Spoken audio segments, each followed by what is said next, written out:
Just like that? Not more? Come on. Since the beginning of this comedy class, I've been called many names. I just want to go through some of them with you because I just wonder which one you'll prefer. Like for one, I've been told that I look like Caillou. Would you agree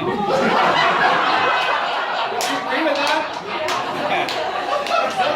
Sounds like you would. You have children, don't you? No, she doesn't. Just last night, somebody called me Moby. I thought it was amazing. I like that. But one that really gets me, one I really liked actually, is someone said, "You look like a clown without makeup." I like that one. What do you think about that? Do you see it? How about now? All right. So there's a new guy in my office, and he's been driving me crazy. You know, he's very professional. I hear he's doing great work, but he's using the middle urinal in men's washrooms. The middle urinal, right? And that's just a big no-no, right? The guy, not only does he use the middle urinal, but he's a one-hander. He pees with one hand on the hip, whistling right beside you, right all the time, which is really, really not something that you want to do because it doesn't leave enough personal space, right? He's just there, right beside you. And most men know that there's like not to use the middle urinal. It's part of the unspoken rules of the washroom etiquette, right? It doesn't leave enough space, like I said. And it's not what you think. It's not a matter of like, checking one another's dicks or anything like that. No. Men don't actually care about that. What men do care about, though, is the power of the stream. That is how you truly measure a man's manlyhood. It's the power of the stream, right? The stronger the stream, the higher up you are in the office pecking order. That's how it works.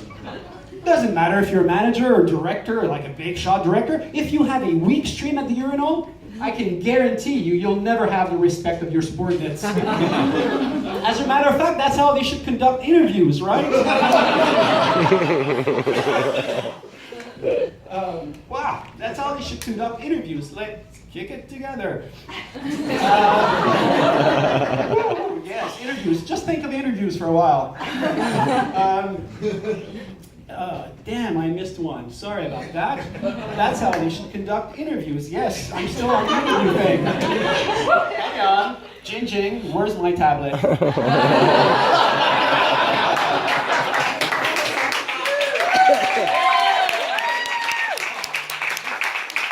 That's how they should conduct interviews for men interested, back on track, for men interested in senior management positions.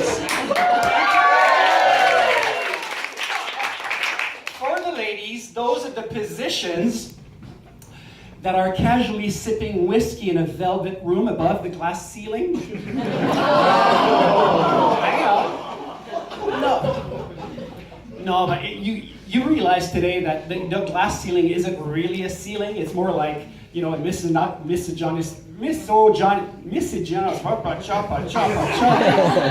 the word for that in Chinese? Misogynistic social construct, yes, aimed at keeping half the population, and the good half of that, half the population away from power and whiskey. Yeah, exactly. And my new guy at the office, the new guy at the office, he would do very well at that. He's definitely going to be advancing more and more, much faster than I am. Back to a second bit. Now, my brother and I played this game called Trainwreck when we were young. Do you know the game? Oh, you'll want to teach your kids about this one. Trainwreck is when you and someone else eat as much and as quickly as you can, put couch cushions under your shirts, run from opposite ends of the hallway, slam into one another's bellies until you throw up. The food just comes flying out. It was particularly spectacular on spaghetti night. My brother and I called that game Trainwreck because the more we played it, the more our mom would drink. We stopped playing when she killed herself. Oh, hang on, it's not what you think. We stopped playing when she killed herself because we had to move after the funerals and the new place was too small for the old couch. Guys, don't worry. It's just comedy. I'm making it up. We never moved.